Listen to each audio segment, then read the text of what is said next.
Hello everybody, welcome back to the channel. I'm James and this is my recently completed Balsa USA Stingray 120 kit.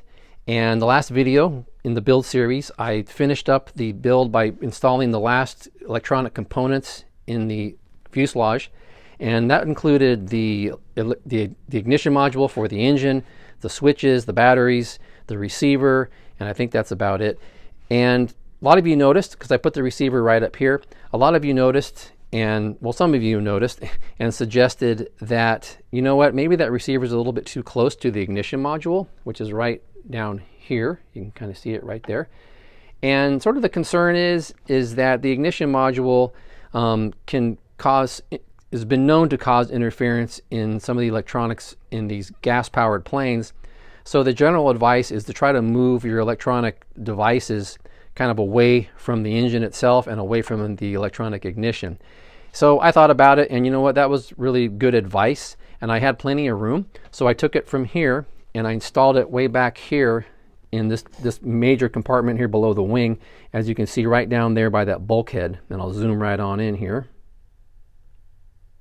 And as you can see, I installed it the same way as I did in last week when I put it up in the front, is I just made a small foam kind of mounting base for it out of extruded insulation foam, and I cut it and then I just glued it on with epoxy, and I'm using Velcro.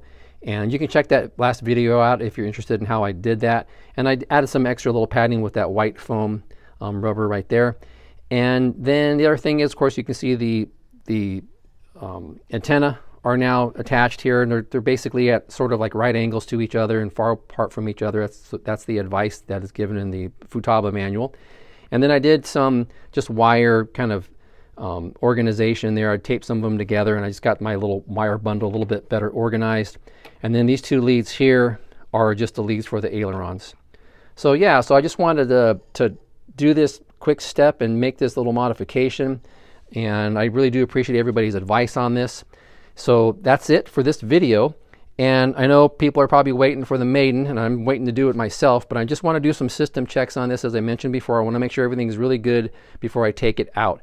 So stay tuned, and I'll probably post a few more small videos of a few things that I'm doing, but I will be getting to the maiden flight shortly. Okay, like always, thanks for watching my channel. I really appreciate it, and we'll see you next time.